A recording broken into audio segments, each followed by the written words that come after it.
Welcome back to live show. గత వారం 10 రోజులుగా రాజన్న సిరిసిల్ల జిల్లా నేరేళ్ల ఘటన ప్రభుత్వాన్ని కుదిపేస్తోంది. ప్రతిపక్షాలు దీని మీద ముఖ్యంగా కాంగ్రెస్ పార్టీ చాలా సీరియస్ యాక్షన్ ప్లాన్ సిద్ధం చేసుకుంది. రేపు మాజీ స్పీకర్ మీరా కుమార్ ని తీసుకొచ్చి ఒక చలో సిరిసిల్ల కార్యక్రమాన్ని ఏర్పాటు చేసుకుంటే దానికి శాంతి భద్రతల పేరుతో అనుమతి నిరాకరించారు పోలీసులు. దీని మీద కోర్టు కూడా వెళ్ళింది కాంగ్రెస్ పార్టీ. అంటే ఎందుకు అనుమతులు ఇవ్వట్లేదు, అణిచివేయాలని చూస్తుందని కాంగ్రెస్ పార్టీ ఆరోపిస్తుంది. ప్రభుత్వం నిజంగానే ఈ ఘటనపై భయపడుతోందా అనే యాంగిల్ అయితే, కానీ ముఖ్యమంత్రి దీని మీద చాలా సీరియస్ గా ఫోకస్ చేశారు. నిన్న ఉన్నతాధికారులతో కూడా భేటీ అయ్యారు. ఎందుకు ఇది ఇంత ఇష్యూ అయిందని ముఖ్యమంత్రి ఆరా తీస్తున్నారని కూడా వాళ్ళ పత్రికలో వచ్చిన అంశం మీద మాట్లాడదాం. మరోవైపు ఉపరాష్ట్రపతి అభ్యర్థిగా ఉన్న వెంకయ్య నాయుడుకి ఆత్మీయ అభినందన సభలు జరుగుతున్నాయి. అయితే ఈ సభకు జానారెడ్డి, సిఎల్పి నాయకుడిగా ఉన్న జానారెడ్డి హాజరవడంపై కాంగ్రెస్ తీవ్ర ఆక్షేపణ వ్యక్తం చేసింది. సిఎల్పి నాయకుడిపైనే క్రమశిక్షణ చర్యలకు అధిష్టానానికి ఫిర్యాదు చేస్తామనే వరకు వెళ్ళింది. మరి జానారెడ్డి ఎందుకు వెళ్లారు, కాంగ్రెస్ పార్టీ ఎందుకు దీన్ని సీరియస్ గా తీసుకుంది? ఒకటి. రెండోది, వచ్చే ఎన్నికల్లో బీజేపీతో ఎటువంటి పొత్తులు ఉండవని ముఖ్యమంత్రి ఎందుకు క్లారిటీ ఇవ్వాల్సి వస్తుంది శ్రేణులు కంటే? ఈ మధ్య బలపడుతోన్న సీఎం పీఎంల బంధంపై శ్రేణులు ఏమన్నా కన్ఫ్యూజన్ లో ఉన్నాయా? ఎటువంటి పొత్తు ఉండదని అందుకే చెప్పాల్సి వచ్చిందా? మరోవైపు 2019లో మేమే అధికారంలోకి వస్తామని నిన్న కూడా బీజేపీ నాయకులు చెప్తున్నారు. ఏం జరుగుతుందని మాట్లాడదాం. మనతో పాటు వాళ్ళ కోననేని సాంబశివరావు గారు, మాజీ ఎమ్మెల్యే, సిపిఐ సీనియర్ నాయకులు జాయిన్ అవుతున్నారు. కార్తీక్ ఇంద్రారెడ్డి గారు, తెలంగాణ కాంగ్రెస్ ముఖ్య అధికార ప్రతినిధి. అల్జాపూర్ శ్రీనివాస్ గారు, తెలంగాణ బీజేపీ ముఖ్య అధికార ప్రతినిధి. ఏ జీవన్ రెడ్డి గారు, ఆర్మూర్ ఎమ్మెల్యే, టీఆర్ఎస్ ముఖ్య నాయకులు. జీవన్ రెడ్డి గారు, మీతో ప్రారంభిస్తాం. ఒకటి, ఇసుక మాఫియా. రెండో, దళితులపై పోలీసుల వేధింపులు. దీనికి నిరసనగా కాంగ్రెస్ పార్టీ ఒక ప్రోగ్రామ్ తీసుకుంది, చలో సిరిసిల్లని. సరే, మీరా కుమార్ గారు వస్తారు, ఒక మంచి సభ జరిగి వాళ్ళ వాయిస్ చెప్పే ప్రయత్నం చేస్తే ఎందుకు దీన్ని అణిచివేయాలని మీరు చూస్తున్నారు? భయపడుతున్నారా కాంగ్రెస్ పార్టీ ప్రభుత్వం? మేము అణిచివేయాలని ఎప్పుడు కూడా, ఇది ప్రజాస్వామ్యం అండి. ప్రజాస్వామ్యంలో ఎవరు ఎక్కడైనా మాట్లాడుకోవచ్చు, ఏమైనా చేసుకోవచ్చు. ప్రధానంగా మా యొక్క ఉద్దేశం ఏంటంటే, ఇక్కడ జరిగిన సంఘటనలు వేరు. దేశంలో 29 రాష్ట్రాల్లో ఎక్కడ లేని ప్రతిపక్ష పార్టీ యొక్క పాత్ర కాంగ్రెస్ పార్టీ రాష్ట్రంలో పోషిస్తుంది. మేము ఏది ఎస్ అంటే వినండి, వాడికి వస్తున్నాం సార్. ఏది ఎస్ అంటే వాళ్ళు నో అనాలా, మేము అవునంటే వారు కాదనాలా, మేము ప్రాజెక్టులు కడతామంటే వాళ్ళు కోట్లకి వెళ్ళాలా. ఏదైనా సంఘటన జరిగితే దాని మీద బురద జల్లడం తప్ప ఇంకా వేరే మాటలు లేవు. మాట్లాడిన మాటలకు ఆధారాలు లేవు. ఆధారాలు లేకుండా ఇసుక మాఫియా అని చెప్పడం, ఆ కుటుంబం ఇసుక మాఫియాలో ఇన్వాల్వ్ అయిందని చెప్పడం, అక్కడ 12 మందిపై అక్కడ జరిగిన సంఘటన వేరు, వారు మాట్లాడుతున్న సంఘటన వేరు. సిరిసిల్లలో అక్కడ ఇసుక జరుగుతున్న సందర్భంలో కొన్ని యాక్సిడెంట్లు అయితే కొన్ని లారీలు దగ్ధమైన సంఘటన జరిగింది. దాంట్లో 12 మంది ఇన్వాల్వ్ అయిపోయి కేసులలో ఉంటే 12 మందిలో 4 దళితులు, 8 మంది ఇతర కులాలకు చెందిన వాళ్ళు ఉన్నారు. దాన్ని ఏదో దళితుల మీద పోలీసు అధికారులు కూడా చాలా చాలా నీచంగా మాట్లాడిన ప్రభుత్వం వైపు నుంచి చర్యలు లేవు. కాంగ్రెస్ పార్టీ ఎందుకు ఇప్పుడు ఆ వాయిస్ ని వినిపించకూడదు? గతంలో జరిగినటువంటి సంఘటనలు తీసుకుంటే దళితుల విషయాల్లో, ఈ ప్రభుత్వంలో జరిగిన సంఘటనలో ఎక్కడైనా కానీ రైతుల మీద కానీ ఇమ్మీడియట్ గా యాక్షన్ తీసుకున్నామండి. మేమేమంటాం, ఇక్కడ కూడా ఖచ్చితంగా ఒకవేళ తప్పిదాలు ఉంటే ఆ విషయంలో తప్పిదాలు పోలీసు అధికారులు చూస్తుంటే వాళ్ళు ప్రభుత్వానికి చుట్టాలు కాదు కదా, వాళ్ళ మీద కూడా చర్యలు తీసుకుంటారు. గౌరవనీయులు రాష్ట్ర ముఖ్యమంత్రి వారు మన ఖమ్మం జిల్లాలో బేడీలు వేసిరని చెప్పి ఇదే ప్రతిపక్షాలు మాట్లాడితే తెల్లారే సస్పెండ్ చేయడం జరగలేదా? అట్లా చెప్తా ఉన్నాం. చేశారు సాంబశివరావు గారు చేశారు సార్. అయితే మేము ఏమంటున్నాం అంటే, ఇక్కడ ప్రభుత్వం ఒకవేళ అధికారులు తప్పు చేసినా ఎవరు చేసినా కానీ చట్టానికి ఎవరు చుట్టాలు కాదు, వాళ్ళ మీద కూడా ఖచ్చితంగా చర్యలు ఉంటాయి. కానీ అనవసరమైన రాద్ధాంతం చేసి మొత్తం దళితులను మేమేదో మాకు దళితులు అంటే ప్రేమ లేనట్టు, దళిత వ్యతిరేక ప్రభుత్వం అన్నట్టుగా సృష్టించి మా మీద బురద జల్లి మా ప్రభుత్వాన్ని బదనాం చేయాలంటే ఇదే విషయం కదండి. ఏ విషయాల్లోనే చూసుకోండి, ఇలా ప్రాజెక్టులు కడతామంటే కోట్లకు వెళ్ళింది వారే, ప్రజా సంక్షేమ పథకాలు చేయాలంటే కోట్లకు వెళ్ళింది వారే, ధర్నాలు చేసింది వారే, అనవసరమైన రాద్ధాంతం చేసింది వారే, మల్లన్న సాగర్ దగ్గర ధర్నాలు రాస్తారోకలు చేసి రైతులలో ఇన్వాల్వ్ అయింది వాళ్ళే. చాలా ఇష్యూస్ ఉన్నాయి, అన్ని మిక్స్ చేయొద్దు.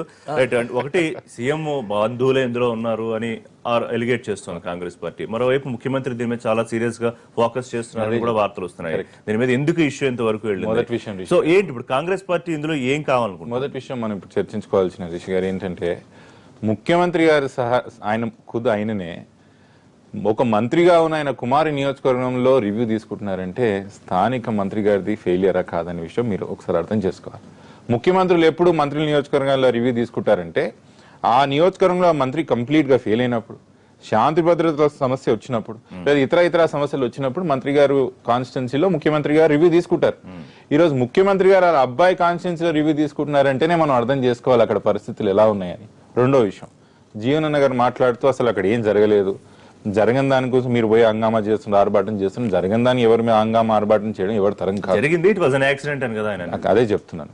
అక్కడ ఏం జరిగింది, గత నెల రోజుల నుంచి దాదాపు 15 నుంచి 18 మంది యాక్సిడెంట్లతోనూ అక్కడ మరణించడం జరిగింది. ఆగ్రహానికి గురై ఆ చుట్టుపక్కల 2-3 గ్రామస్తులు ఏం చేశారు, సరే బండ్లు కాల్చినారనే విషయం అన్నది స్పష్టంగా అందరికి తెలిసిన విషయం. మీరు ఏం చేయాలి అట్లాంటి విషయాలు వచ్చినప్పుడు? చట్టపరమైన చాలా కఠినమైన పోలీస్ చర్యలు తీసుకోవాలంటే న్యాయపరమైన చర్యలు తీసుకోవాలి. 12 రోజులు తీసుకుపోయి కొట్టే అధికారం వీళ్ళకి ఎవరిచ్చారు? పోలీసులు పౌరుల మీద కొట్టే అధికారం అసలు పోలీసులకు ఉంటుందా? ఆ విషయమే కాకోకుండా లాస్ట్కి మేము పోయి బయట చెప్తామంటే మీ ఇంట్లో మీద ప్రాస్టిట్యూషన్ కేసులు పెడతామని చెప్పిన SICI మీద ఈ రోజు కూడా మీరు ఎటువంటి యాక్షన్ తీసుకోలేదు. అటువంటి విషయం మీద మేము పోరాటం చేస్తున్నాం. అక్రమ ఇసుక దందా మాకు లేదని చెప్తున్నారు. కానీ మీరు శాంతి భద్రతలకు విఘాతం కలిగిస్తారు కాబట్టి మీ చలో సిరిసిల్లకి వాళ్ళ అనుమతి లేదు. ఏం చేయబోతుంది కాంగ్రెస్ పార్టీ? మా అధ్యక్షులు క్లియర్ గా చెప్పినారండి, మేము హైకోర్టుకు పోయి ఏదైతే దాని తదుపరి పర్మిషన్లు ఏవో తీసుకోవాలో అవి కూడా మేము ఆశ్రయిస్తాం హైకోర్టుని. ఇంకో విషయం అండి, అంటే పర్మిషన్ నా శాంతి భద్రతల విషయం ఎందుకు వస్తుంది మాకు అర్థం కాదు. బాధ్యత గల ప్రతిపక్షంగా మేము అక్కడ పోయి మా సమస్యలు వెలిబుచ్చుకొని ఇక్కడ ఇది జరుగుతుందని మా వాయిస్ చెప్పే ప్రయత్నం చేస్తే మీరు మా గొంతు నొక్కే ప్రయత్నం ఎందుకు చేస్తున్నారు? ఇది ముమ్మాటికి మీ అభద్రతా భావానికి ఇది నిదర్శనం కాదా? తెలంగాణ ఉద్యమం నడుస్తున్నప్పుడు, ఆనాడు సీమాంధ్ర పెద్దంతారు వ్యవస్థ నడుస్తున్నప్పుడు, పాలకుల యొక్క పెత్తనం నడుస్తున్నప్పుడు తెలంగాణ ఉద్యమానికి మనం నెక్లెస్ రోడ్ మీద పర్మిషన్లు ఇచ్చాం. నేను సకల జనుల సమ్మెకి పర్మిషన్లు ఇచ్చాం. లక్షల మందికి మనం మీటింగ్లు పెట్టుకుంటే కేసీఆర్ గారికి మన తెలంగాణ సభలకి ఈ రోజు నిజాం గ్రౌండ్స్ లో కానీ పరేడ్ గ్రౌండ్స్ లో మనం పర్మిషన్లు ఇచ్చాం. అట్లాంటి సమయంలోనే మనం పర్మిషన్లు ఇచ్చినప్పుడు ఇంత చిన్న ఇష్యూ అని మీరు చిన్న ఇష్యూ అని మీరు అంటున్నారు కదా, ఇంత చిన్న ఇష్యూకి మీరు ఎందుకు ముఖ్యమంత్రి దీని మీద నేను సీనియర్ ఆఫీసర్స్ తో కూర్చొని సాంబశివరావు గారు రివ్యూ చేశారు, మాట్లాడారంటే అంటే వారు చెప్పిన యాంగిల్ లో తీసుకోవాలా? అంటే మంత్రి ఆయన ఫెయిల్ అయ్యారు కాబట్టి రివ్యూ చేశారు అనుకోవాలా, లేకపోతే ముఖ్యమంత్రి ఆయన బాధ్యతల్లో భాగంగా రివ్యూ చేశారు అనుకోవాలా? ఈ ఇష్యూని మొత్తం ఎట్లా చూస్తున్నారు? వాస్తవం ఏంటంటే సమస్య రోజు రోజుకి తీవ్రతరం అవుతుంది. ఇందులో 2 అంశాలు ఇమిడి ఉన్నాయి. ఒకటి ఇసుక మాఫియా అనేది ఒక పెద్ద స్కాండిల్ లాగా రాష్ట్ర వ్యాప్తంగా. ఈ మాఫియాలో సరే అది రకరకాల పేర్లు వస్తున్నాయి. అవి నిజం త్వరితగతిన నిర్ధారణ అవుతుంది. అందులో ఎవరికి ఇన్వాల్వ్ అయ్యి ఉంది, KTR లేకపోతే ఆళ్ళ బంధువుల, ఇవన్నీ కూడా వస్తాయి. వీటితో పాటు ఆ పేరు చెప్పుకుని, ఆ కుటుంబం పేరు చెప్పుకుంటూ, ఆ పార్టీ పేరు చెప్పుకుంటూ ఒక్క సిరిసిల్లలోనే కాదు రాష్ట్రంలో అన్ని చోట్ల ఇసుక దందా జరుగుతుంది. వీళ్ళకి చిత్తశుద్ధి ఉంటే వాళ్ళని సహజంగా ఆ ఇసుక మాఫియా వాళ్ళు లారీలు తీసుకెళ్తూ జనరల్గా గ్రామాల్లో వాళ్ళకి అభ్యంతరం ఉంటుంది. అడ్డుకోవడానికి ప్రయత్నం చేస్తే తొక్కించుకుని పోతుంటే కూడా జనం ఊరుకుంటారా?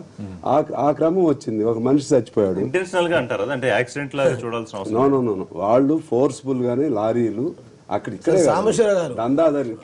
మీరు మాట్లాడుతుంటే సార్ ఇసుక పాలసీ ఎంత బాగుందో, గడిచిన 10 సంవత్సరాల్లో సంవత్సరానికి 10 కోట్లు రాని ఇసుకలో 600 కోట్ల రూపాయలు మేము సంవత్సరానికి ఇన్కమ్ ఇస్తా ఉంటే ఈ రాష్ట్రానికి అనవసరమైన తప్పుడు సంవత్సరం ఎందుకు ఇవ్వాలి సార్? ఇసుక లారీలు దొక్కించుకుంటూ వెళ్తా ఉన్నాయా? మీరు కూడా వెళ్ళి ఇసుకలు తీసుకొచ్చుకోండి. దానికి పాలసీ ఉంది. ఐఎమ్ సారీ సాంబశివరావు గారు, లేదు ఇసుక మాఫియా అంటే తప్పు సార్. ఈ రాష్ట్రంలో ఏ వ్యక్తులైనా ఇంక్లూడింగ్ కాంగ్రెస్ నాయకులు కూడా లారీలు వెళ్లి తీసుకొని రావచ్చు సార్, పర్మిషన్ తీసుకొని. అంత స్వేచ్ఛాయుతమైన పాలసీని మేము తీసుకొచ్చాం. గత ప్రభుత్వాలు 10 కోట్ల సంవత్సరాన్ని ఇవ్వకపోతే ఈ ప్రభుత్వం వచ్చిన తర్వాత 600 కోట్ల రూపాయలు ఇస్తా ఉన్నాం ప్రభుత్వానికి. తప్పుడు సమాచారం ద్వారా తప్పుడు సమాచారం అందుకనే ఇదేనండి. సాంబశివరావు గారి ఒపీనియన్ అవుతుంది కానీ ఈ ఆవేశం, ఈ భావ అంటే కేసీఆర్ దగ్గర నుంచి ఈ తెలంగాణ రాష్ట్రంలో ప్రతి ఒక్కళ్ళకి వీళ్ళు పునీతుల్లాగా ఆకాశం నుంచి పుట్టినట్లుగా విమర్శ అనేది తట్టుకోలేని పరిస్థితి. వీళ్ళని దృష్టిలో పెట్టుకుని ఇప్పుడు ప్రతి ఒక్కళ్ళు ప్రణబ్ ముఖర్జీ గాని వీళ్ళు గాని మోడీని గాని దృష్టిలో పెట్టుకుని, ఇటువంటి వాళ్ళని దృష్టిలో పెట్టుకుని వాళ్ళు డిస్కషన్, డిసెంట్ లేకపోతే డిబేట్ ఇటువంటి చెబుతున్నారు. వీడు అసలు ఓరిపోయలేదండి. కోదండరాం మీటింగులకి పర్మిషన్ ఎవరాయా? కోదండరాం కూడా శాంతి భద్రతలకు విఘాతం కల్పిస్తారు. కమ్యూనిస్ట్ పార్టీల మీటింగులకి పర్మిషన్లు ఎవరయ్యా? మీకు చెప్పాలంటేనండి, రాష్ట్రంలో ఏ మూలలో కూడా ఇవాళ మైక్ పర్మిషన్ కూడా ఇవ్వట్లేదండి పోలీసులు. ఇది పోలీసు రాజ్యమా? జరుగుతున్నాయి కదా, జై తెలంగాణ మారుమోగిని ఒక ధర్నా చౌక్ ఎత్తేసారు. ఇప్పుడు జరగబోతుంటే అరెస్టులు చేసి లోపలేస్తున్నారు. ఎక్కడ మీరు చూస్తున్నారు ప్రత్యక్షంగా. మా ప్రాంతాలు మీకు తెలవకపోవచ్చు. ఇక్కడ హైదరాబాద్ లో నీకు ధర్నాలు చేయడానికి అవకాశం లేదయ్యా, నువ్వు నీ అసంతృప్తి తెలియజేయడానికి అవకాశం లేదా? ఇదే ఈ తెలంగాణ అంటే కోరుకుంది. అసలు మాట్లాడటానికి ఇప్పుడు టీవీ డిస్కషన్స్ లో ఎవరి అభిప్రాయం వాళ్ళు చెప్తారు. ఎందుకు మీరు క్రాస్ డిస్కషన్ చేసుకుని అరుచుకుంటే ఏముంటుంది? కరెక్ట్ కాదు. ఒక్క మాట 2 నిమిషాలు ఇవ్వండి సార్. ఈ ఇసుక మాఫియాకి సంబంధించండి, నేను 100% I throw my challenge. Mafia ఉందని yes there is a mafia. అంటే మంత్రులు లెక్కలు చెప్తున్నారు కదా, మంత్రులు లెక్కలు చెప్తున్నారు. It is not confined to Sircilla, it is spread elsewhere. Overall state కాదు కదా, అంటే మంత్రి ఒక లెక్కలు చెప్తున్నారు. శ్రీనివాస్ గారు సార్, ఈ మొత్తం వ్యవహారం ఇసుక మాఫియా అనేది దీనికి మొత్తం పాయింట్, సెంట్రిక్ పాయింట్ గా ఉంది. కానీ మంత్రి చెప్పేది ఏంటి, గతంలో కాంగ్రెస్ హయాంలో 10 కోట్లు కూడా రాంది, ఇప్పుడు 600 కోట్లు తీసుకొచ్చిన మాఫియా అని ఎట్లా మాట్లాడుతున్నారు? 10 కోట్ల నుంచి 600 కోట్లకు పెరిగింది. దాని తర్వాత ఇంకా ఎన్ని కోట్లు రావాల్సి ఉండో చూడండి మీరు. అక్రమంగా ఇసుక రవాణా అవుతున్న సంగతి ఈ 600 కోట్లకు తప్ప ఇంకా ఎక్కువ కూడా ఉండి ఉంటది కదా. అంటే మిగతా అంతా వదిలేద్దామా? మిగతా అంతా వాళ్ళ అనుయాయులకు, వాళ్ళ ఫాలోవర్స్ అందరికి, వాళ్ళ బంధువులకు వదిలేద్దామా? ఇది డెమోక్రాటిక్ స్టేటా లేకుంటే డిక్టాటర్షిప్ స్టేటా? ఇది అరే జరుగుతున్న వాస్తవాలు మేము చెప్పడం కదా, మాకన్నా ముందే అక్కడ చూస్తున్నటువంటి ప్రజలు, ఆ గ్రామస్తులు అడ్డుకుంటా ఉన్నారు, రోడ్ల కింద పడుకుంటా ఉంటారు, రోడ్ల మీద ఈ యొక్క అడిగితే వాళ్ళని జైల్లో వేయడం, మ్యాన్ హ్యాండిల్ చేయడం, చర్మం ఒలిచిపోయేలాగా కొట్టడం, కాల్చిపోయినట్టు ఆ తొడలు చూస్తూ ఉంటాయి. ఈ రకంగా ఈ ప్రభుత్వం యొక్క డామినేషన్ ఎంతకాలం నడుస్తుంది? ఇప్పుడు డెమోక్రసీలో ప్రభుత్వం ప్రతిపక్షాలది కావచ్చు, ప్రభుత్వాది ప్రజలది కావచ్చు వినాలి. దాంట్లో ఆరోపణలు వాస్తవాలు ఉంటే ఎంక్వైరీ చేయాలి, యాక్షన్ తీసుకోవాలి. జరిగింది వాస్తవం తర్వాత తెలిసి కూడాను ఇవాళ మీరు దాని మీద మాట్లాడతలేరు. పైపెచ్చు కార్తీక్ గారు చెప్పినట్టుగా రివ్యూ చేస్తున్నారంటే ఆ కాన్స్టిట్యూన్సీలో ఫెయిలియర్ అనే కదా ఎంత ఘోరమైనటువంటి ఇష్యూ. ముఖ్యమంత్రి గారు స్వయానా ఆ కాన్స్టిట్యూన్సీ యొక్క అందులో తప్పే ఉంది అర్థం కావట్లేదు కదా. కార్తీక్ గారు, ఒక ముఖ్యమంత్రి ఒక విషయం జరిగింది, ఇంత సీరియస్ గా ఎందుకు అయింది ఇష్యూ, ఎక్కడ ఏం జరిగింది అంటే ఇప్పుడు పెండింగ్ ఎంక్వైరీ ఫస్ట్ సస్పెండ్ చేయండి అధికారులకు. మ్యాన్ హ్యాండిల్ జరిగిందిగా, చర్మాలు ఒలిచిపోయినాయి కదా, కొట్టట్టు ఆధారాలు దొరికినాయి కదా, దవాఖానలో ఉన్నారు కదా వాళ్ళ పేషెంట్లు, వాళ్ళు first just suspend pending enquiry పెట్టి అది చేయకుండా ముఖ్యమంత్రి ఇంకా రెచ్చగొట్టే విధంగా మీరు ప్రతిపక్షాలన్నీ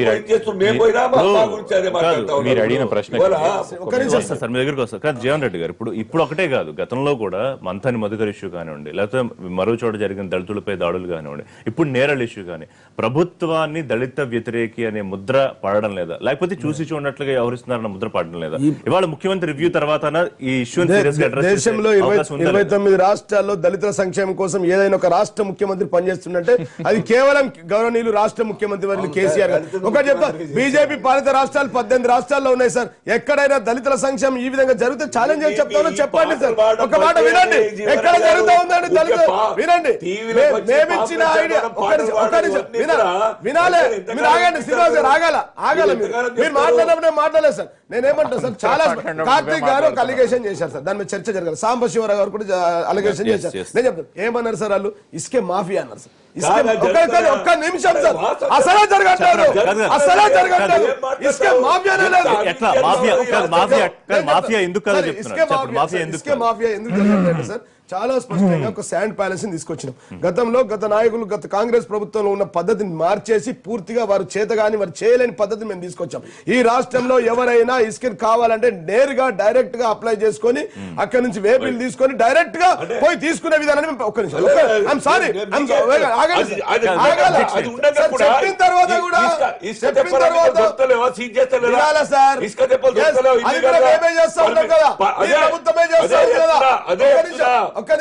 కూడా ఆగాలి సార్. ఇప్పుడు మేము అంటున్నాం సార్, గతంలో వచ్చిన పాలసీ చూడండి, ఇప్పుడు వచ్చిన పాలసీ చూడండి సార్. 10 కోట్లకు 60 అంతలు పెంచి 600 కోట్ల రూపాయలు తీసుకొస్తే మేము మాఫియానా వారు మాఫియానా? 100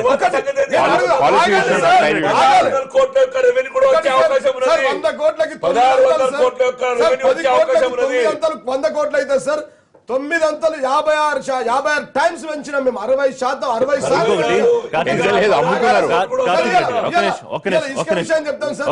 ఇరిగేషన్ ప్రాజెక్టులకు ముందు కూడా జరిగింది అన్నది, ముందు కూడా జరిగింది అది, ఇప్పుడు మీరు కొత్తగా చేయలేదు. 2 బెడ్రూమ్ ఇల్లు కట్టాలంటే అంగన్వాడీ బిల్డింగ్ కట్టాలంటే ఏం కావాలి సార్? ఇసుకే కావాలి. ఇట్లాంటి ఇసుక పారదర్శకంగా ఆర్టీఓలు ఎమ్మెల్యేలు పండించడంతో ప్రజలు ఇంకోటి కార్తీక్ రెడ్డి గారు, కాంగ్రెస్ పార్టీ అయిపోయింది మీరు చెప్పిన దాడుల విషయం సార్. సార్ ఇదే కాంగ్రెస్ ప్రభుత్వం మా కార్తిక్ రెడ్డి గారు వారే హోమ్ మినిస్టర్ ఉన్నారు. వారు మా అమ్మగారు చెప్తాను వినండి సార్. అంటే వినాలి సార్. గతంలో రైతులు కరెంటు గురించి వస్తే కాల్పులు జరిపింది వాళ్ళు కాదు సార్.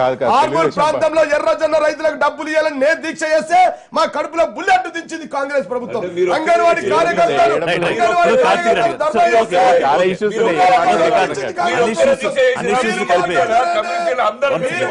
రెండు విషయాలు రిషి గారు, జీవన్ రెడ్డి అన్న కామెంట్, శ్రీనివాస్ గారు, జీవన్ రెడ్డి గారు, కార్తిక్ రెడ్డి గారు, జీవన్ రెడ్డి అన్న వదిలేయండి.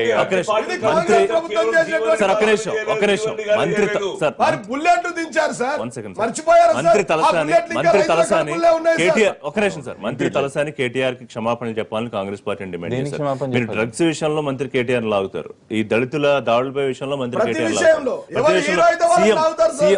సీఎం బంధువులు ఎందుకు మీరు ఒక్క నిమిషం లెట్ మీ ప్లీజ్ క్వశ్చన్. ప్రతి విషయంలో ఎందుకు సీఎం బంధువులు అంటూ ముఖ్యమంత్రి లేకపోతే మంత్రి కేటీఆర్ ని లాగే ప్రయత్నం కాంగ్రెస్ చేస్తుంది? మీరు రెండు విషయాలు ఇప్పుడు అడిగినారు రిషి గారు. నిన్న తలసాని శ్రీనివాస్ యాదవ్ ప్రెస్ మీట్ పెట్టి డ్రగ్స్ విషయమైనా మీరు కేటీఆర్ ని లాగుతారు, ఇసుక విషయం అయినా కేటీఆర్ ని లాగుతారు, ఇంకేదైనా కూడా మీరు ఏదైనా కూడా మేము కేటీఆర్ ని లాగాల్సిన అవసరం మాకు లేదు. ఈ రెండు సంఘటనలు కూడా ఆయనకు సంబంధం ఉంది కాబట్టి మేము లాగుతున్నాం. ఎలా సంఘటన ఉంది కొంచెం మాకు అవకాశం ఇవ్వాలి జీవన్ రెడ్డి గారు, నేను చెప్తాను. సిరిసిల్ల ఘటన ఫస్ట్ తీసుకుందాం. మీ బంధువులు అక్కడ ఇసుక దందా చేస్తున్నారని మన మా నాయకులు ఆధారాలతో చూపించడం జరిగింది. ఏంటది? గోల్డ్ షైన్ మినరల్స్ లో సంతోష్ అనే వ్యక్తి కేటీఆర్ కి దగ్గర బంధువా కాదా? మీరు ఆయనకి ఇసుక రీచ్లు ఇచ్చిన మాట వాస్తవమా కాదా? ఆ ఇసుక రీచ్లో అవినీతి జరుగుతుందని మేము చెప్తున్నాం. కాదు కాదు కాదని మీరు అంటున్నారు. రండి మేము ఈరోజు చూపిస్తాం అవినీతి ఎంత జరిగింది అనేది మొదటి విషయం. రెండో విషయం డ్రగ్స్ విషయం. ఈరోజు హైదరాబాద్ లో పబ్బుల ఇంకా కాన్సర్ట్ల నైట్ కల్చర్ తీసుకొచ్చిన యొక్క ఘనత ఈరోజు టీఆర్ఎస్ పార్టీకి, ముఖ్యమంత్రి గారికి, ముఖ్యంగా కేటీఆర్ గారికి దక్కుతుంది. అయినా చాలా సార్లు నేను చూశాను సెన్సేషన్ వైట్ పార్టీలోకి సన్మాన్ కి తెచ్చింది ఘనత నాదే అని చెప్పి పాత్రిక మనం మాధ్యాల ద్వారా మనం చూడడం జరిగింది. అది పర్యాటకాన్ని లేకపోతే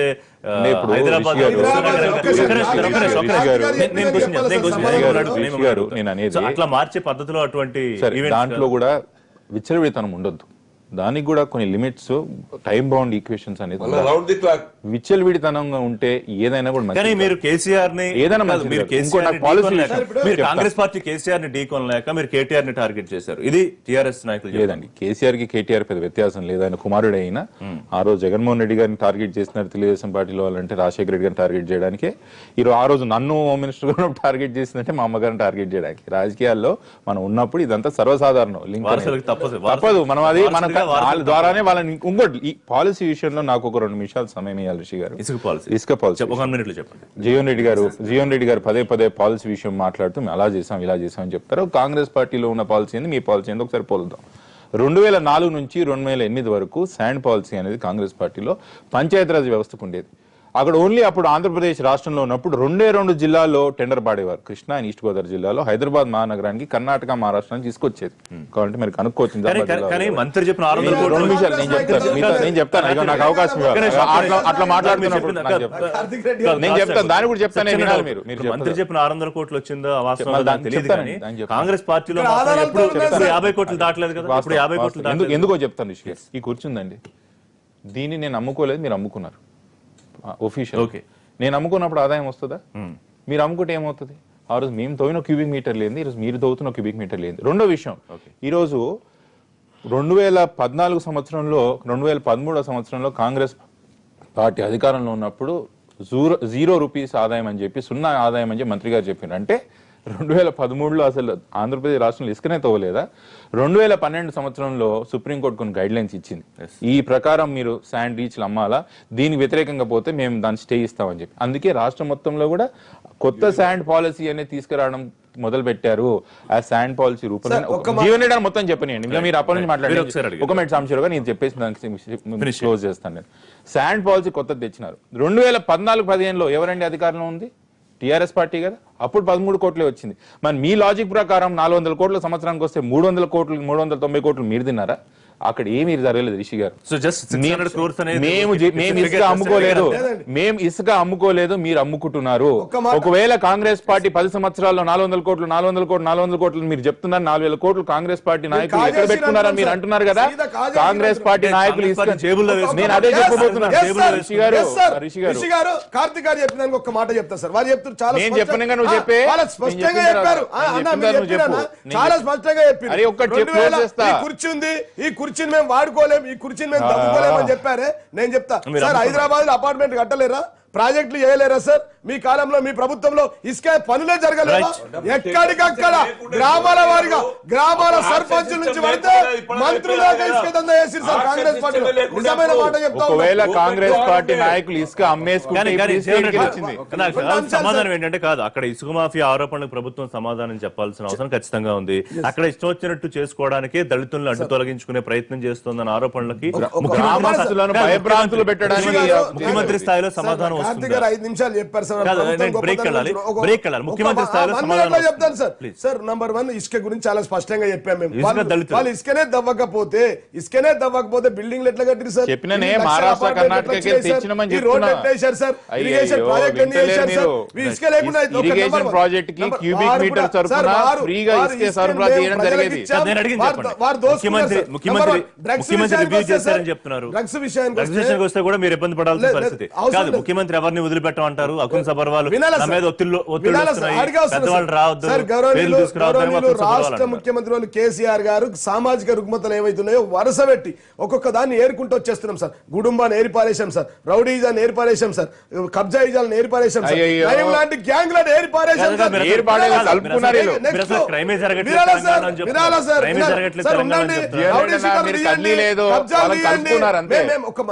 చివరికి ఏమైంది సార్? ఇలా డ్రగ్స్ విషయానికి వచ్చాం. గౌరవనీయులు రాష్ట్ర ముఖ్యమంత్రి కేసీఆర్ గారు పంజాబ్ లాగా రాష్ట్రం మన రాష్ట్రం కాకూడదు, డ్రగ్స్ కు బానిస కావద్దు, యువత పాడుగా వస్తున్నా సార్. ప్రైవేట్ సిటీని ఏర్పాటు చేసి ఇప్పటికి 27 మందికి నోటీసులు ఇచ్చి 12 మందిని విచారించాం కదా సార్. నిన్నటికి 11 మందిని విచారించాం కదా సార్. 27 మందిని అరెస్ట్ చేశాం కదా సార్. ఇంకా 1000 మందికి నోటీసులు పెద్దవాళ్ళు ఇన్వాల్వ్ చేయకుండా అడ్డుకుంటోంది ఎవరు? పెద్దవాళ్ళంటే ఇంకేముంటాయి సార్? పూరి జగన్నాథ్ నుంచి పడితే జాక్ కెల్విన్ దాకా అందరినీ విచారిస్తూ ఉన్నారు. ఇంకా పెద్దవాళ్ళు చిన్న వాళ్ళు ఏముంటారండి? నిన్న బుల్లితెర వాళ్ళు, విద్యా సంస్థలు, వ్యాపారస్తులు ఉన్నారు. ఊరికేనే మాట్లాడుతున్నారు. ఒకటి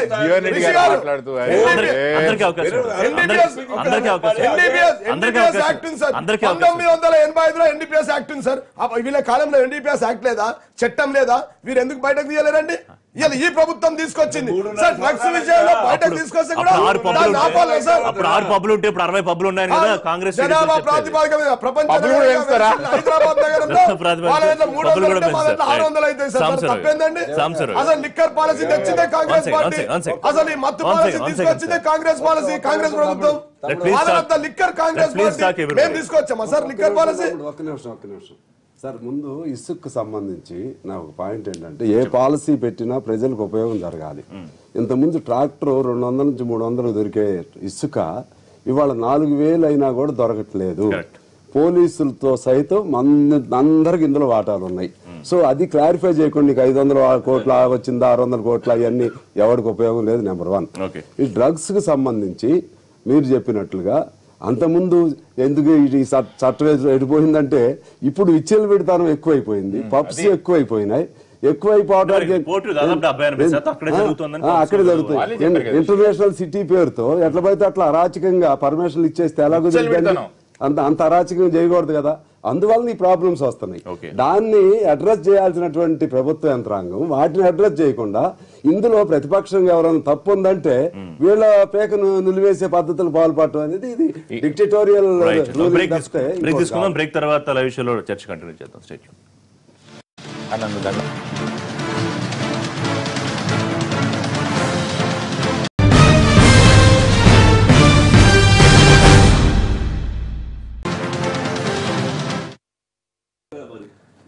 welcome back to live show.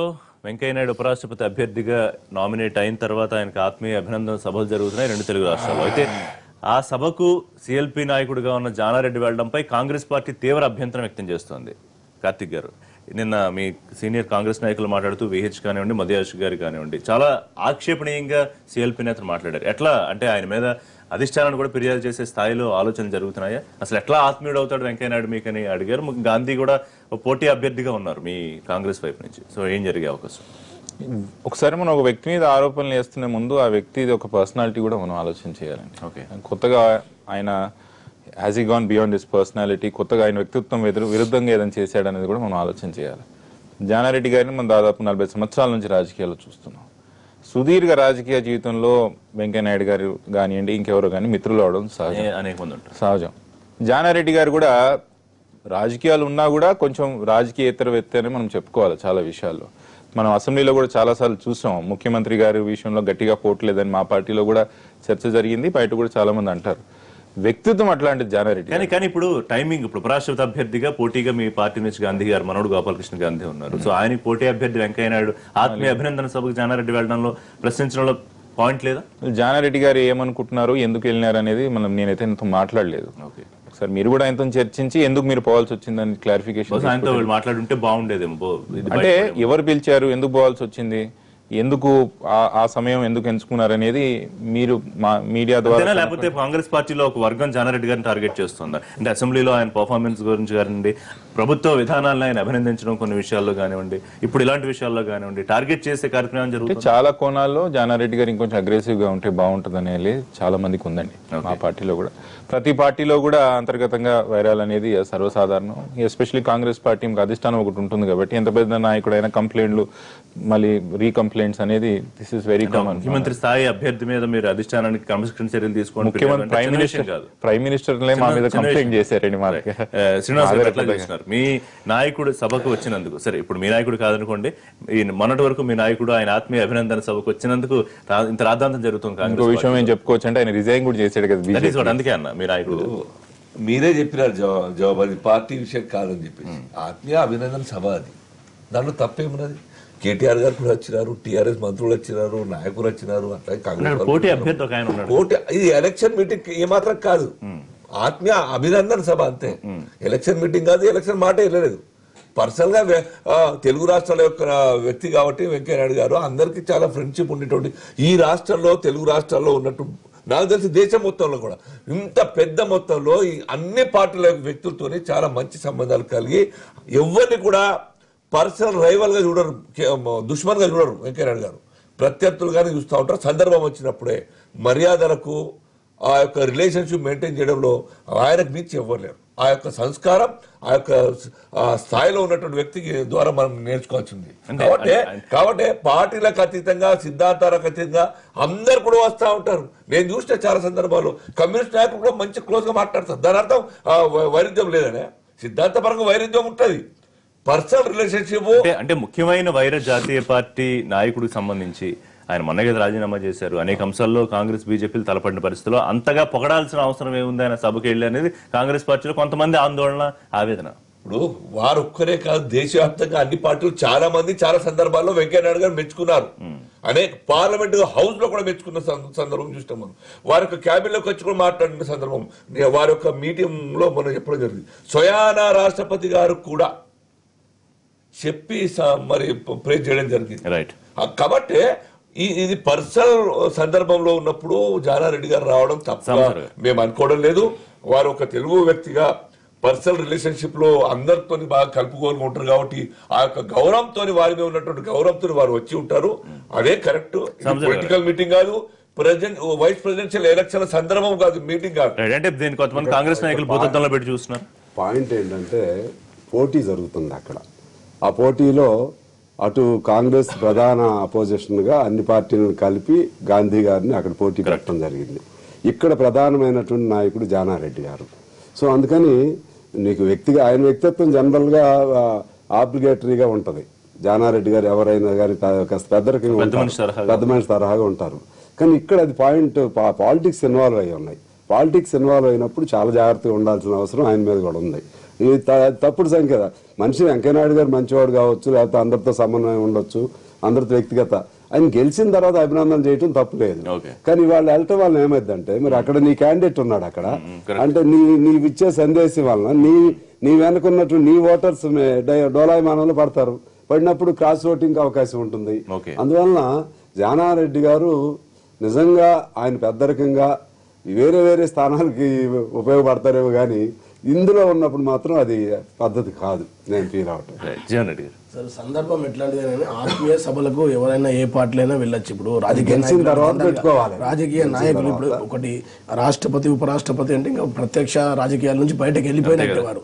కాబట్టి ఇప్పుడు మనం ఒక రాజకీయ నాయకులకు ఎన్ని శత్రుత్వాలు ఉన్నా ఎన్ని వ్యతిరేకతలు ఉన్నా ప్రతినిత్యం పోరాటం చేసినా కానీ పెళ్లికి చావుకు వెళ్తాం మనం.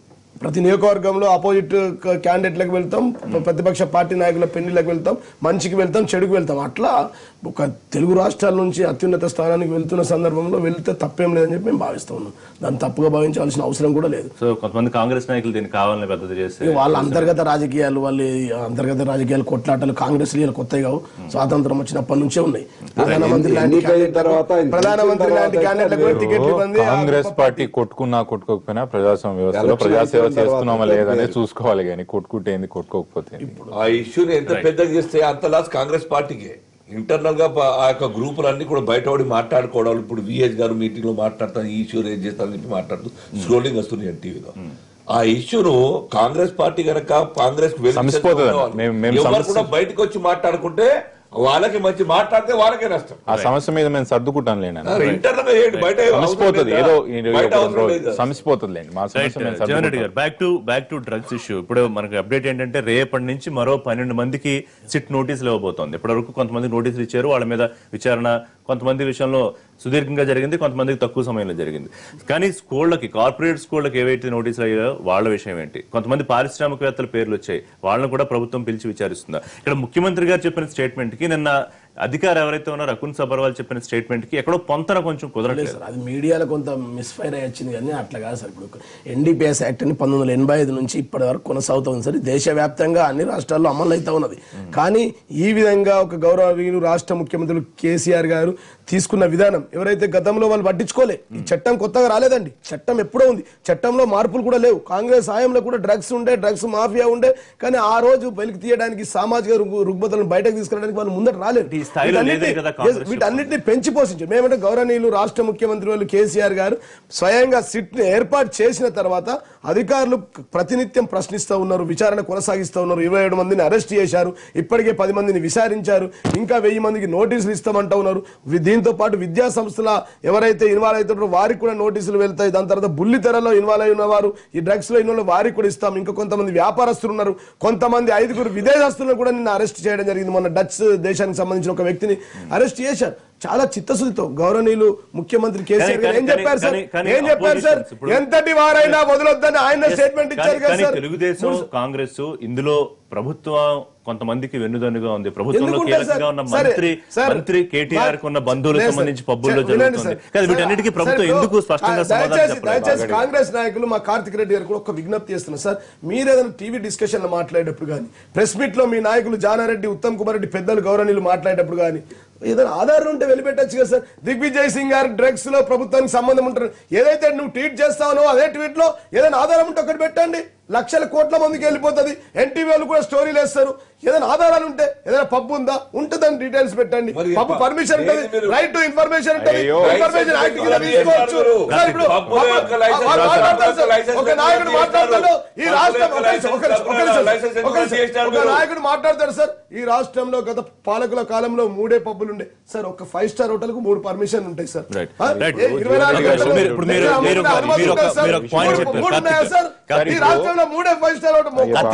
అంటే ఆధారాలు లేకుండానే బురద జల్లుతున్న కార్యక్రమం చేస్తున్న ప్రభుత్వాన్ని బదనాం చేయడం కాంగ్రెస్ నాయకులకు ఇంకో పని లేదు. కార్తిక్ రెడ్డి గారు సార్ ఇప్పుడు ఆయన కూడా మీరు ఆధారాలతో రండి సార్. టీవీలోకి వచ్చినప్పుడు మీ దగ్గర ఉంటే తీసుకోండి సార్. జీవన్ రెడ్డి గారు దయచేసి మీరు రిషి గారు మన ఇంటర్వ్యూ తీసుకున్నట్టుంది, ఇది మేము మాట్లాడుతున్నట్లేదు. చెప్పండి. ఇప్పుడు సామాజిక బాధ్యతగా ఈ డ్రగ్స్ మహమ్మారిని హైదరాబాద్ నుంచి, తెలంగాణ నుంచి పారదోలాలని అందరూ కూడా అనుకున్నాం. ప్రతిపక్ష పార్టీలుగా మనం ఈ సమస్య ఇట్లా ఉంది, మీరు పాల్దోలండి, దీని మీద మీరు ఏ విధంగా చర్యలు తీసుకుంటారని ప్రశ్నిస్తున్నాం. దానికి అంత మాత్రాన మీరు పట్టించుకోలేదు కాబట్టి ఈ మహమ్మారి ఇంత దూరం వచ్చింది అనడం చాలా తప్పు రిషి గారు. మానవ సమాజం స్థిరపడినప్పటి నుంచి దొంగతనాలు మర్డర్లు జరుగుతూనే ఉన్నాయి. మా హయాంలో జరిగింటాయి, 10 సంవత్సరాల కింద జరిగింటాయి, 100 సంవత్సరాల కింద జరిగింటాయి. మీ హయాంలో ఎక్కువ జరుగుతున్నప్పుడు వేలెత్తి చూపే బాధ్యత ప్రతిపక్షాలుగా మాకుంటది. నేను చూపుతున్నంత మాత్రాన మీ హయాంలో జరగలేదా, మీ హయాంలో దొరకలేదా అనడం అసలు అవివేకం, దాంట్లో ఇల్లాజికల్ కూడా. రెండో విషయం దాదాపు 60 కొత్త నైట్ క్లబ్లకి పబ్లకి మీరు పర్మిషన్లు ఇచ్చినారు. ఆధారాలు మా దగ్గర ఉన్నాయి. ఎప్పుడు మాట్లాడదాం, ఎక్కడ మాట్లాడదాం, రండి చూపిస్తాను. 10 సంవత్సరాలు ఒక్క డీజే ఈవెంట్, ఒక్క నైట్ కాన్సర్ట్ కూడా జరిగాయి హైదరాబాద్ లో.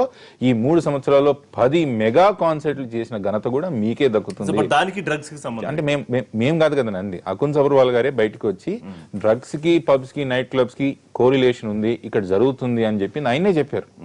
ఎవరైతే ఇన్వెస్టిగేషన్ ఆఫీసర్ ఉన్నాడో ఆయనే చెప్పాడు. మళ్ళీ అట్లాంటి కారణాలు చూపిన ఇన్వెస్టిగేషన్ ఆఫీసర్ కి మేం చెప్తున్నాం ఆధారాలతో, ఇదో ఇన్ని పబ్బులు ఉన్నాయి, కొన్ని పబ్బులు అయితే విచ్చలవిడిగా పొద్దున 4 గంటల వరకు 5 గంటల వరకు జరుగుతుందని జీవన్ రెడ్డి గారికి కూడా తెలుసు. ఇక్కడ దగ్గరలో, మన ఆఫీస్ దగ్గరలో ఉంది ఒక పబ్బు, పొద్దున్న 4 గంటల వరకు నడుస్తుంది. అది ఎవరు నడుపుతున్నారు, ఎందుకు నడుపుతున్నారు అనేది చూడండి అన్న. ఒక విషయం నేను చెప్తాను శ్రీనివాస్ అన్న, ఈ విషయం ఒక మినిట్. జీవన్ రెడ్డి గారు మీకు ఒకటి చెప్తాను, ఒక మినిట్ నేను ఒక మినిట్ చెప్తాను. ఒక మినిట్ నా మాట. జీవన్ రెడ్డి గారు దయచేసి నా మాట ఒకటి వినండి. నైట్ క్లబ్ లో పబ్బులు పెట్టడమే అంతర్జాతీయ రాష్ట్ర నగరానికి ఒక చిరునామా అంటే తప్పు.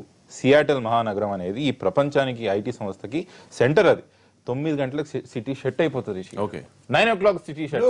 మీరు అంత మాత్రాన సియాటల్ మహానగరంలో ఎంత ఐటీ ఉందో మన దగ్గర కాదు. జీవన్ రెడ్డి గారు మీరు మాట్లాడద్దు, విచ్చలవిడితనం ఉండొద్దు.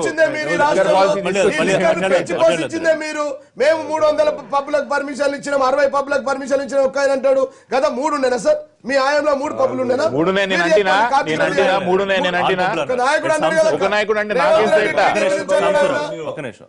రేవంత్ రెడ్డి గారు అందరికి ఆయన ఎట్లా సమాధానం చెప్తారు? రేవంత్ రెడ్డి తెలుగుదేశం పార్టీ కదా. కార్తిక్ రెడ్డి అయితే సార్ ప్రతిపక్షాలు సాంబశివరావు గారు, ఇప్పుడు విచారణకు సంబంధించి ముఖ్యమంత్రి చెప్పిన స్టేట్మెంట్ బట్టి చూస్తే డ్రగ్స్ మహమ్మారిని తెలంగాణలో కానీ హైదరాబాద్ లో కానీ అసలు దాని ఆనమలు లేకుండా చేస్తామని. కానీ ఇక్కడ అకున్ సబర్వాల్ దీనికి సంబంధించి ఇంకా కీలక ఆధారాలు, కీలక నిందితులు ఉన్నారు, కానీ కొంతమందిని పిలిచే అవకాశం లేదు, ఒత్తిళ్లు వస్తున్నాయనేమో అకున్ సబర్వాల్ అంటున్నారు. అంటే ఏదో జరుగుతుంది వెనక అనుకోవాలా? ఇప్పుడు కేసీఆర్ గారు ఇచ్చిన స్టేట్మెంట్ లోనే కాంట్రడిక్షన్ ఉంది. కరెక్ట్. ఒకటి, అసలు డ్రగ్స్ అనేది లేకుండా చేస్తానని ఒక పక్క చెప్తూ అందరినీ నేరస్తుల్లా ఇప్పటికే చాలా చిన్నది హైదరాబాద్ లో బాధితులు సార్ అందరంటే సార్ బాధితులు నిన్న 2 అంశాలు నేను చెప్పినా అయితే ఋషి గారు ఇక్కడ ఏమంటున్నారు, ఆయన బిగినింగ్ లోనే ఆ మాట చెప్పొచ్చు, పోని చెప్పకూడదు. ఇప్పుడు మౌనంగా ఉండి నీకు చట్టాన్ని వదిలేయాలి. ఇప్పుడు ఈ దశలో సీరియస్ గా ఇన్వెస్టిగేషన్ జరుగుతున్న దశలో కొంతమంది బాధితులుగానే అసలు నేరస్తులు మూలాల్లోకి వెళ్ళాలంటూ కరెక్టే అనేది. అక్కడ ఏంటంటే అక్కడ ఆయన కాన్సెప్ట్ మీదే అనుమానం వస్తుంది. దానిలో కూడా పాలిటిక్స్ ఇన్వాల్వ్ అయినాయి. ఎందుకంటే ఈ మధ్య సినిమా వాళ్ళందరూ అమరావతికి వెళ్ళిపోవాలి, లేకపోతే విశాఖపట్నం వెళ్ళిపోవాలి అనే ఆ బ్యాక్గ్రౌండ్ లో ఈయన స్టేట్మెంట్ మార్చి మేము అందరికి అనుకోవాలి అనే ఆ విధమైనటువంటి వాతావరణం క్రియేట్ చేసుకోవడం చెప్పారు. నాకు తెలియదు ఒకటి. రెండోది, అసలు ఈ కల్చర్ ఒకవేళ ఇంటర్నేషనల్ సిటీ మీరు చెప్పేదాన్ని బట్టి పెద్దలు కాపాడే ప్రయత్నం ప్రభుత్వ పెద్దలే చేస్తున్నారనే. ఇప్పుడు ఇక్కడ కరెక్ట్ గా ఏంటంటే వాళ్ళని హర్ట్ కాకుండా, పెద్దవాళ్ళని హర్ట్ కాకుండా చాలా ఇందులో ఇంకా చాలా వస్తున్నాయి. ఇది కూడా పెద్ద మాఫియా లాగా. అసలు పెద్దవాళ్ళ పిల్లలంతా ఉన్నారని చెప్తున్నారు, పెద్ద హీరోలు కూడా ఉన్నారని చెప్తున్నారు, పెద్ద హీరోలు కూడా మిమ్మల్ని కాదు పెద్ద హీరోస్ కూడా ఉన్నారని చెప్తున్నారు, హీరోస్ పిల్లలు ఉన్నారని చెప్తున్నారు. ఇంత లోపలికి పోయి అసలు మూలాల్లోంచి తీయాల్సినటువంటి ఈ తరుణంలో కొంతమంది బాధితులుగానే చూడాలని అనటం అనేది ఇష్యూని డైవర్ట్ చేయటం నెంబర్ 1. నెంబర్ 2 ఏంటంటే మాకు ఆదాయం పెరిగింది. ఆదాయం పెరుగుతుందంటే రాష్ట్రాన్ని సర్వనాశనం చేస్తారని. ఇప్పుడు ఎక్సైజ్ నీకు సారా ఉందండి, అదే పెద్ద తప్పు అని అనుకుంటున్నాం మనం. అదే పెద్ద తప్పు. దాన్ని కంట్రోల్ చేయాల్సింది పోయి ఆదాయం కోసం అక్కడే విచ్చలవిడిగా ఎక్సైజ్ పాలసీని అమలు చేస్తారు. దాని కొనసాగింపుగా ఈ డ్రగ్స్ ని, నైట్ క్లబ్స్ ని, పబ్స్ ని ఇటువంటివన్నీ ఆ విధంగా ఎలో చేసి ఆ డబ్బుల సంపాదన కాదు కావాల్సింది, ఆరోగ్యదాయకమైనటువంటి డబ్బు సంపాదన. నేను చెప్తానండి, ఆదాయమే పరమార్థం అనుకుంటే ఈ రాష్ట్ర ప్రభుత్వం మన రాష్ట్రంలో ఉన్న గవర్నమెంట్ ల్యాండ్స్ అని ఐడెంటిఫై చేసి ఒఫీషియల్ గా గాంజా పెంచుకోండి. 100,000 కోట్లు వస్తాయి కదా, ఎందుకు ఇదంతా పంచాయతీ మళ్ళీ మీకు? శ్రీనివాస్ గారు, ఒకటి ఇష్యూ మీద కేంద్రం పాత్ర కూడా చాలా సీరియస్ గా ఒకటి వినిపిస్తుంది. ఎందుకంటే మొత్తం అన్ని రాష్ట్రాల్లో ఇది పెరుగుతున్న ప్రమాదం కనిపిస్తోంది. పంజాబ్ సరసన మన తెలుగు రాష్ట్రాలు కూడా చేరిపోతాయేమో అన్న భయం కనిపిస్తోంది. అంటే దీని మీద ఎక్కడో కొంత నిర్లక్ష్యపు భావన ఉందా కేంద్రానికి? పెద్దగా ఫోకస్ చేయట్లేదా? ఈ యొక్క స్టేట్ ఇష్యూలలో స్టేట్స్లలో పోలీసింగ్ చాలా ఇంపార్టెంట్, ఎక్సైజ్ డిపార్ట్మెంట్ చాలా ఇంపార్టెంట్. ఒక దిక్కు పర్మిషన్ ఇస్తారు పబ్లకు, క్లబ్లకు స్టేట్ గవర్నమెంట్ ఇస్తారు, మేము ఇయ్యం కదా, సెంట్రల్ గవర్నమెంట్ సంబంధం లేదు కదా. మీరు పర్మిషన్ ఇచ్చేది విచ్చలవిడిగా ఏమైనా మజా చేయండి అని చెప్పి ఇచ్చేది మీరు. న్యాచురల్గా అక్కడ ఏదో ఒక ఇల్లీగల్ యాక్టివిటీ జరుగుతూ ఉంటుంది విచ్ ఆర్ అఫెన్స్. ఓకే, కాబట్టి ఈ స్టేట్ గవర్నమెంట్ కు బాగా శ్రద్ధ ఉండాలి. ఇటువంటి నార్కోటిక్ డ్రగ్స్ అనేది ఎంత కేంద్ర ప్రభుత్వం కేంద్ర చట్టం ఉన్నప్పటికీ కూడాను వాటన్నింటినీ కూడా లోకల్ గా ఇంప్లిమెంట్ చేసిన బాధ్యత రాష్ట్ర ప్రభుత్వాలు. నార్కోటిక్స్ సంబంధించి ఒక ప్రత్యేక శాఖ లేదు, ఎక్సైజ్ శాఖ దానికి చూస్తోంది. అవును, అదే కాబట్టి that comes under excise department state government. కాబట్టి ఈ యొక్క స్టేట్ గవర్నమెంట్ శ్రద్ధ ఉండాలి. ఒక దిక్కు మీరు ఎంకరేజ్ చేస్తారు, ఇనాగ్రేషన్ చేసుకుంటా రౌండ్ ది క్లాక్. గోవా లాంటి స్టేట్ లో ఆ యొక్క ఇంటర్నేషనల్ మొత్తం సెంటర్ అది గోవా, అక్కడే బ్యాన్ చేసినారు. ఇది మంచిది కాదు, మన భారత సంస్కృతికి విఘాతం కలుగుతుందని చెప్పేసి ఇక్కడ కొత్త తీయడమే. డ్రగ్స్ వాడుతున్నారు దేశంలో ఎక్కడ కూడా లేనటువంటి ఒక కొత్త కల్చర్ హైదరాబాద్ అంతకుముందు లేకుండే. చాలా ఇంటర్నేషనల్ టూరిస్టులు వస్తా ఉంటారు కాబట్టి బీజేపీ నాయకులు శ్రీనివాస్ గారు చాలా బ్రహ్మాండమైన వివరణ ఇస్తారు. నేను ఒక మాట, ఈ దేశంలో నంబర్ 1 డ్రగ్స్ కొనసాగుతుంది ఉత్తరప్రదేశ్, అక్కడ ముఖ్యమంత్రి ఎవరున్నారు సార్? నంబర్ 2 మహారాష్ట్ర, ముంబై, అక్కడ ఉన్నారండి. బీజేపీ పాలిత రాష్ట్రాలు లేవా?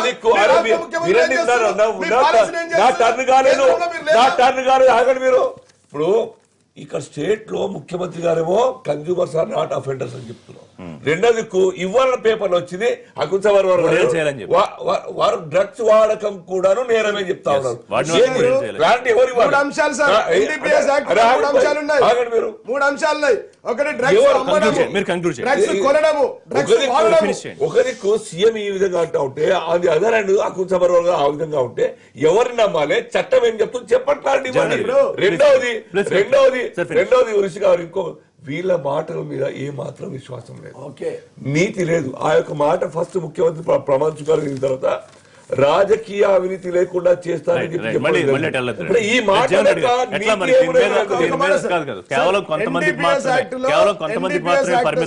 మాదక ద్రవ్యాల నిరోధక చట్టం 1985 ప్రకారం ఏంటంటే సార్ 3 అంశాలు ప్రధానంగా ఉంటాయి సార్. ఒకటి డ్రగ్స్ కొనడము, 2 డ్రగ్స్ అమ్మడము, 3 డ్రగ్స్ వాడకందారులు ఎవరు ఉంటారు సార్? ఎవరన్నా కావచ్చు, అది తెలియకుండా కూడా థమ్స్ అప్ లో ఇవ్వచ్చు, డ్రింక్ లో ఇవ్వచ్చు, వెల్కమ్ డ్రింక్ ఇవ్వచ్చు, వాడకంలో ఎవరైతే బాధితులు ఉంటారో పాపం తెలియక చేసిన వారు, తెలియక తప్పుదారులు పడ్డ వాళ్ళు ఉంటారో వాళ్ళకు అంత క్రైమ్ తీసుకోవాల్సిన అవసరం లేదు. కానీ అమ్మినవాడు, వాడినవాడు, తీసుకొచ్చిన వాడు, కొన్నవాడు వాళ్ళని ఖచ్చితంగా అరెస్ట్ చేయాలా, వాడు ఎంతటి వాడైనా కానీ చెప్పి జైల్లో పెట్టాలని చెప్పి ఒక నంబర్ 1 సార్. నంబర్ 2 మేము ఏమంటామంటే సార్, ఈ దేశంలో అత్యధికంగా డ్రగ్స్ ఉన్న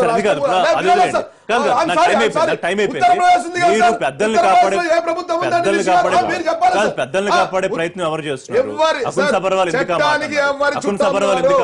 గౌరవనీయులు రాష్ట్ర ముఖ్యమంత్రి వర్యులు సీఎం గారికి ఎవరు చుట్టాలు లేరు, ఖచ్చితంగా ఎంతటి వారిని అరెస్ట్ చేస్తాం. ఎవరు సార్? రేపటి లైవ్ తిరిగి కలుద్దాం. Keep watching NTV.